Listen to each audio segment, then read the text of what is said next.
Hi, everybody. Welcome to the TezTalks live stream.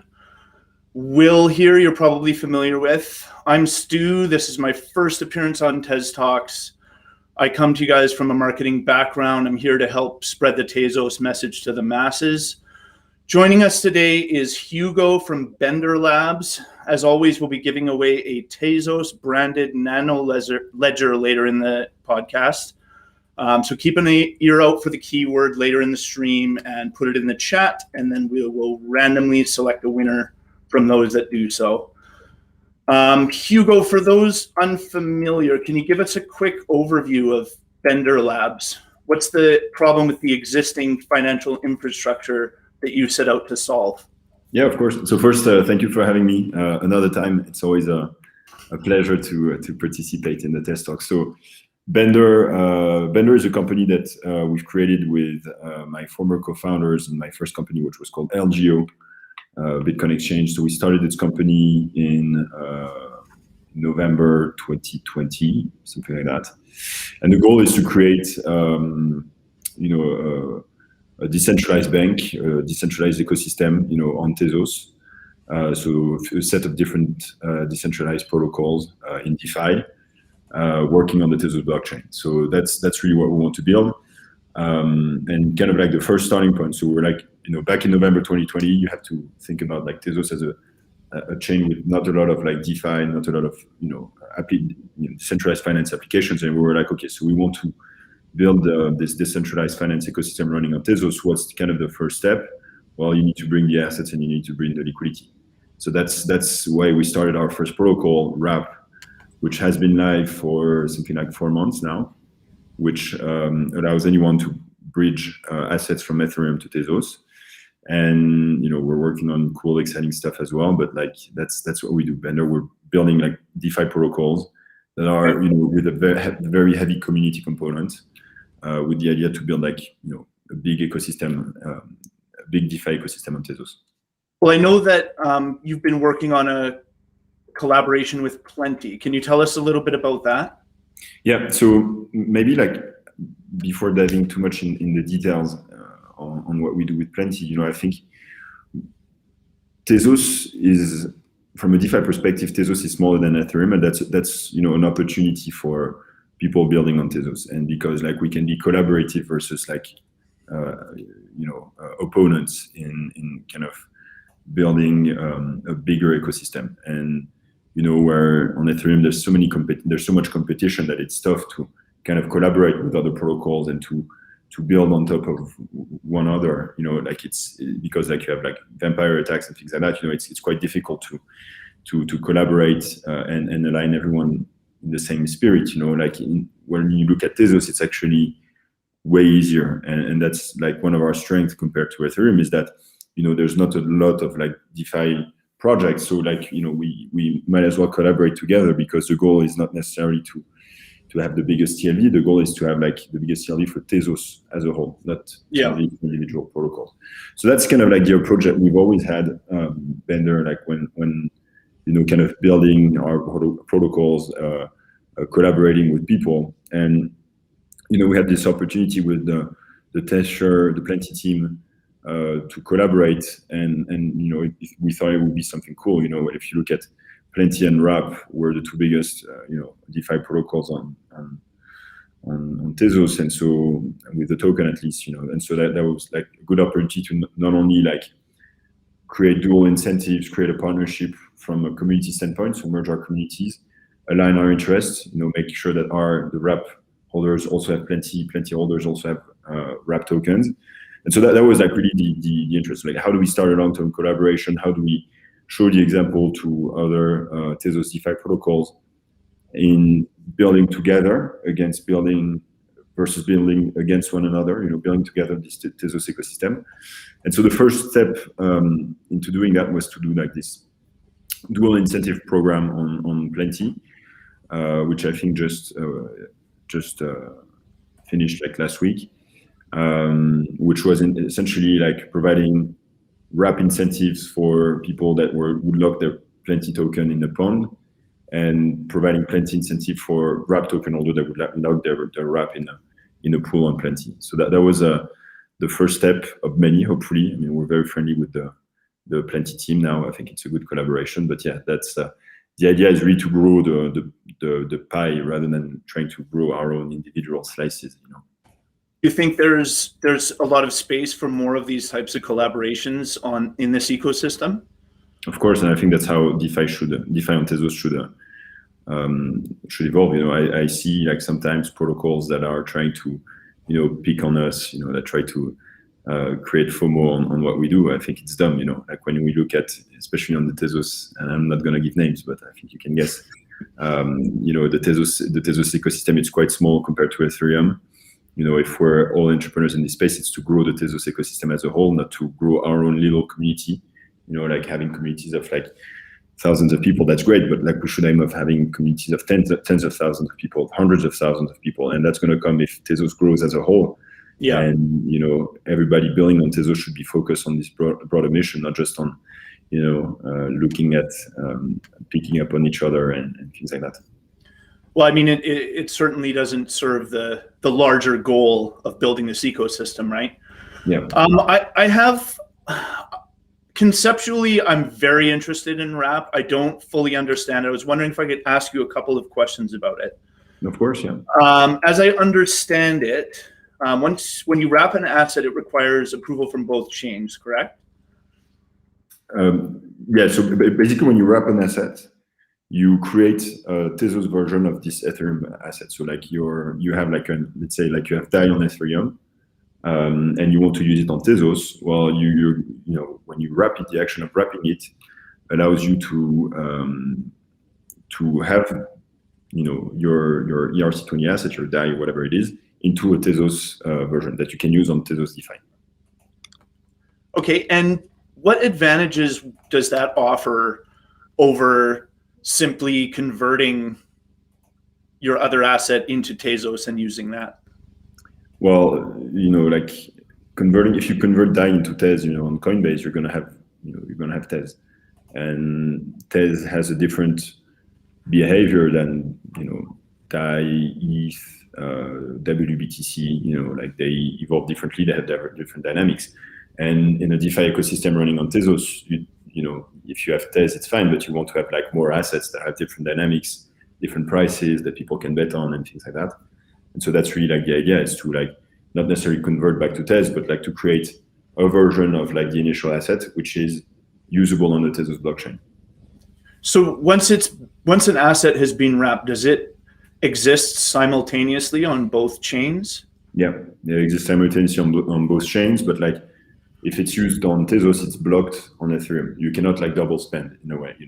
If you want to port, let's take an example. Like if you want to use 1,000 DAI on Tezos, what you're going to do is that you're going to send 1,000 DAI to the protocol, to the Wrap protocol, and these 1,000 DAI are going to be locked. So you're not going to be able to use them anymore on Ethereum, but they're going to be issued on Tezos by Wrap, by the protocol. And so you're going to be able to use these 1,000 DAIs, as you see fit. You can go on KeepUswap, you can go on Plenty, you can use like, a ton of like all the DeFi protocols that are on Tezos with this token, which represents a DAI. And then after that, if you want to go back to Ethereum, you can like do the other way. So you can send back your DAIs to the protocol, your Wrap DAIs to the protocol, and unlock your DAIs on Ethereum. I see. Thank you for clearing that up. I think Will wanted to ask a little bit about cTez. Yeah, so I think maybe Stu, you just gave away this surprise announcement there, but Hugo, would you like to take that away and tell us a bit more about cTez? Yeah, of course. So I'm trying to find the best angle to start. Like we're in this early phase of DeFi where it's important to, Tezos being a young chain, DeFi being a young block, a young ecosystem within Tezos, there's still quite a lot of tooling that we need to build collectively. I see Wrap as a collective good, like as a community good that allows any, protocol to have more assets. That's how we built it. And one thing which is not problematic, but which is complex when you build DeFi is to handle baking of Tez. when you build a DeFi protocol on Tezos, you do a liquidity pool, for instance, of Tez versus another asset. You need to have a strategy to redistribute the baking rewards back to the people that use your protocol, and so that adds certain complexity to building DeFi on Tezos.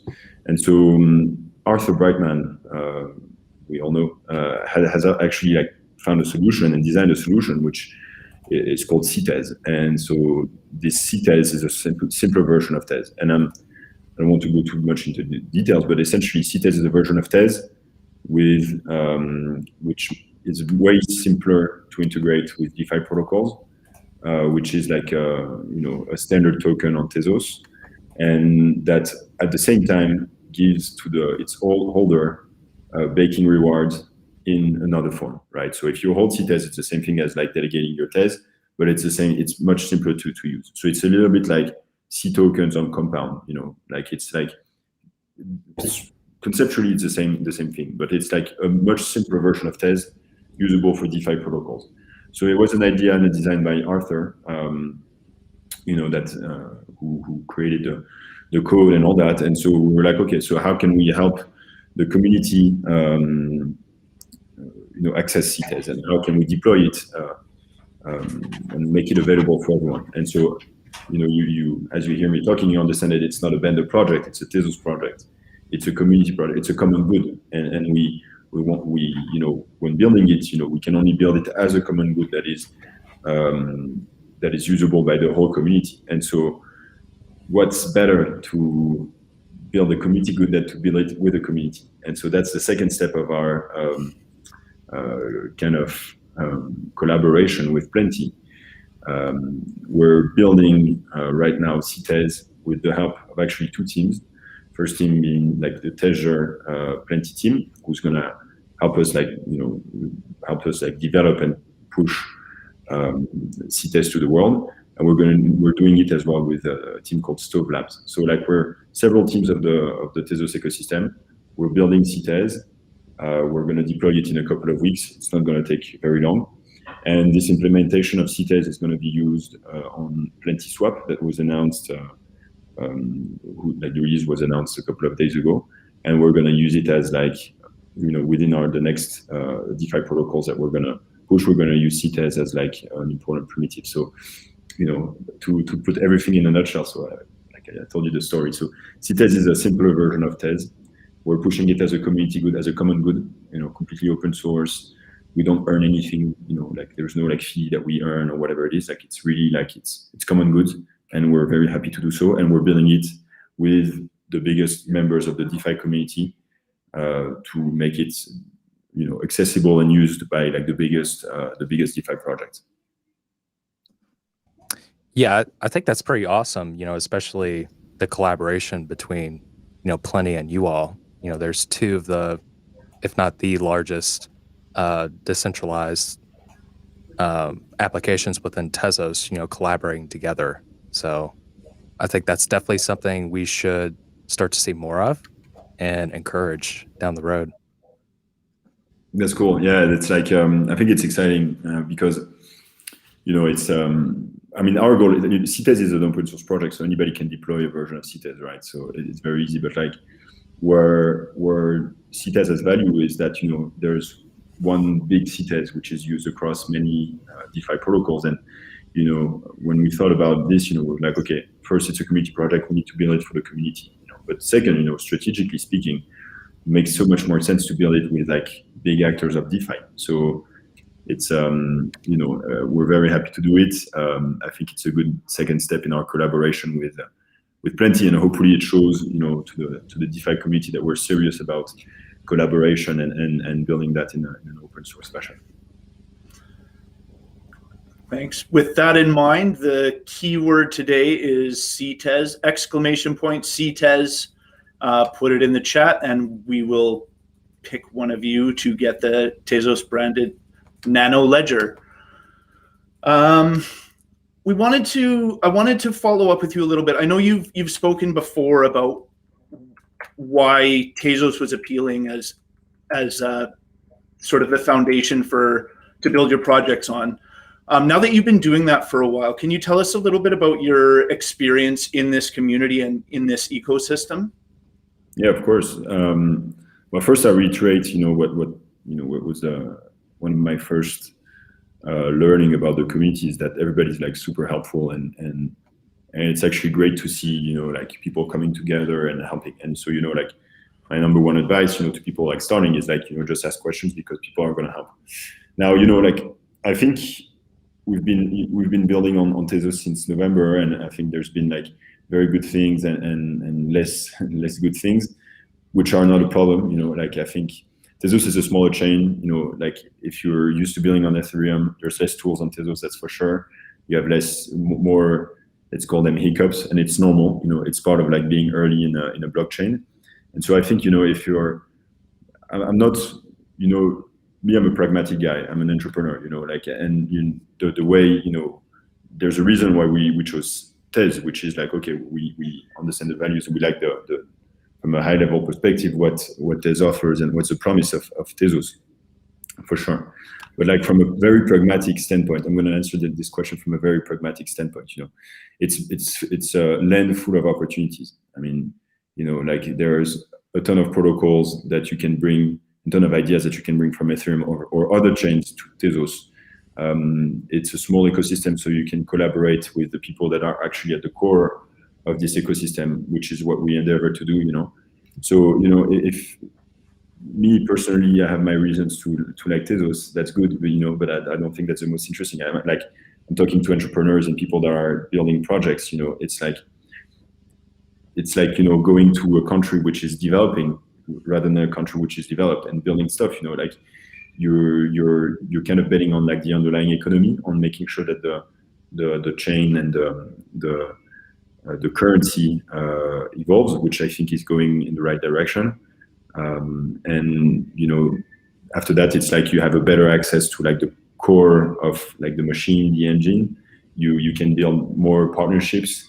You can bridge ideas. You can do a lot of things that you couldn't do on a more developed blockchain. So I think what I say to people that don't understand blockchain is like I'm saying I'm building blockchain. I'm building a bank. Sorry, in an emerging country. It's like of course it makes sense. Of course the business model adds value. But it's like you're taking stuff that work, adapting it a little bit to a new ecosystem, but you cannot go wrong, so that's how I see it. And that's why I think it's very interesting for people to build on Tezos, apart from like the ideologic and personal appeal that I could have for Tezos. I like that analogy a lot. Building a bank in a developing country.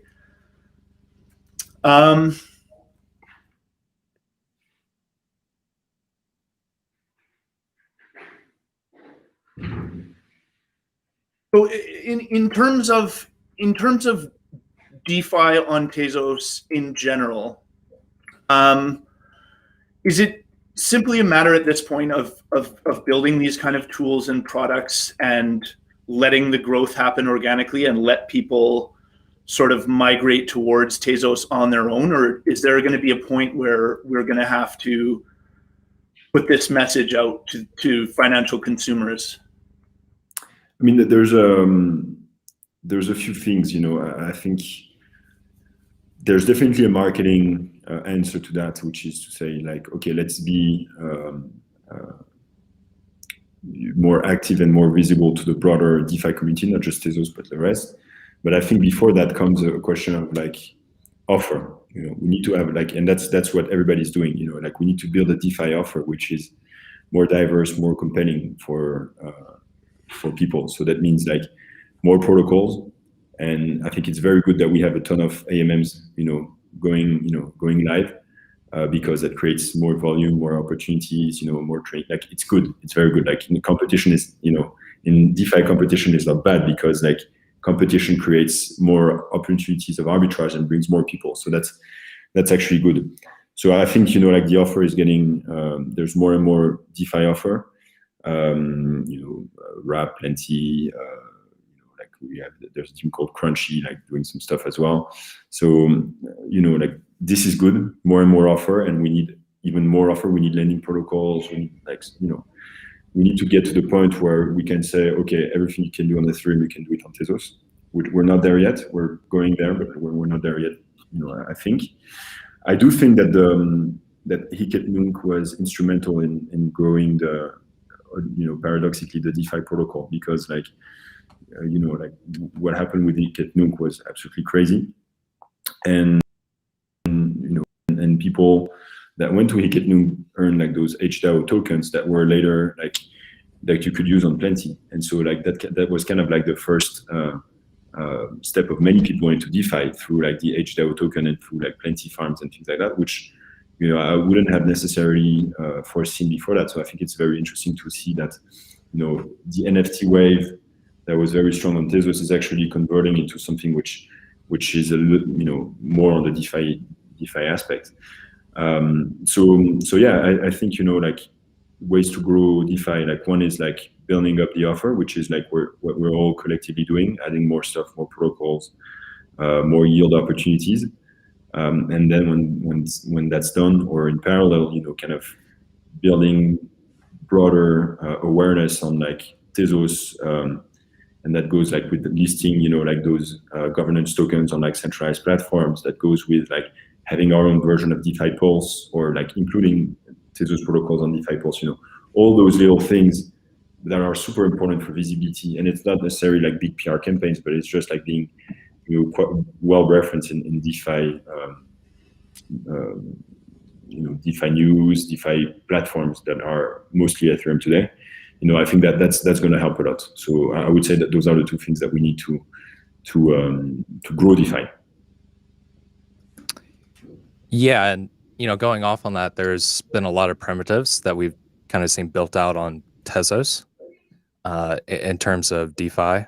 But like you said earlier, it's going to be interesting as we are rapidly approaching, seeing some of these more higher level applications get built out, like lending platforms and whatever else have you.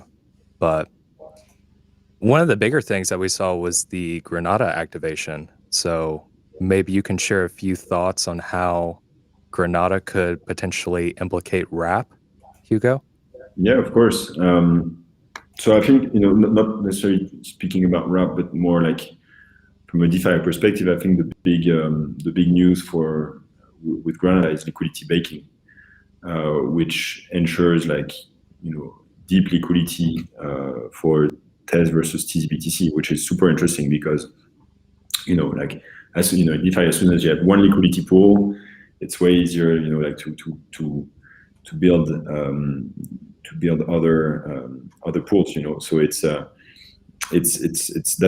I think is like the main news from a DeFi perspective for Granada. Then when it comes to RAP, like I think there's been like a couple of direct implication of Granada implementation. So like the fact that blocks, that the blocks go twice as fast, like that means that to wrap tokens, it goes twice as fast on RAP, simply. So that's one thing which is good. But apart from that, like we've updated our liquidity mining contract so that we can still have the same time length of liquidity mining that we had initially. It doesn't start like earlier.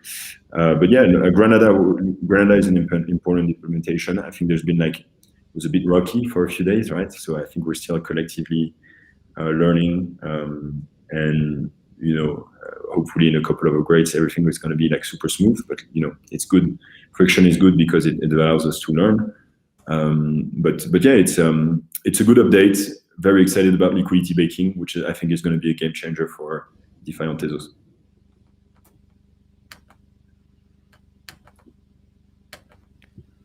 Yeah, I'm definitely looking forward to that too. I think there's a couple of questions on cTez and cRTez if you don't mind, okay. Because I think it's an important. In French we call that the hazard of the calendar, the hazard du calendrier. It's like, so Crunchy announced cRTez this morning. We're announcing cTez today. It's a little bit different. Like both I think kind of serve the higher level purpose, which is like to have a simpler version of Tez. But we have very, very different approach into how to build that. cTez is a project of Crunchy. It's built by Crunchy, developed by Crunchy. It's not the implementation of Arthur. It's not the cTez implementation. It's different. There's a fee which goes to Crunchy holders, Crunchy token holders, which is, I'm not saying it's good or bad. I'm just saying the way it is. So it's very much like Crunchy's own implementation of a simpler version of Tez. What we're pushing with the Plenty team is like, first Arthur Brightman's initial design. We're not touching it. It's like it's the way Arthur thought about it, and like really like it's not Plenty, it's not wrap. It's for the Tezos DeFi ecosystem, and that we have this very open approach where there's no fees. Nothing goes to us or Plenty, nothing, it's just like it's out there. It's for everyone to use. And yeah, it's the initial design of Arthur, which is much more open. But like, just I think it was important to clarify. cTez, where cTez is a real community good, and it's made to be used by the community. cTez, I think, is an implementation of cTez for the Crunchy community. So that's a bit different, but yeah, both are good. Right. Thanks for clearing that one up. I was curious about that myself. We have a winner of the Tezos branded Ledger Nano S. The winner is Staking Shop. I believe we'll be confirming with you, and then we can get that sent over to you right away. Congratulations. Thank you very much, Hugo, for joining us today. We've got our winner of the Ledger, and please join us on our social channels. Maybe you can share what those are. Yeah, so we just posted it there in the chat. You can see it. It's social@tezoscommons.org. Feel free to go ahead and send an email over there, and we do request that you give us some proof that it's your YouTube account. So congrats on winning your Ledger. Once again, I'm Stu. Joining me as Will. We're from the Tezos Commons. Our guest today has been Hugo from the fabulous Bender Labs. To everyone out there in Tezos land, thanks for joining us on the TezTalks live stream. Now let's get baking on Granada. Thank you, guys.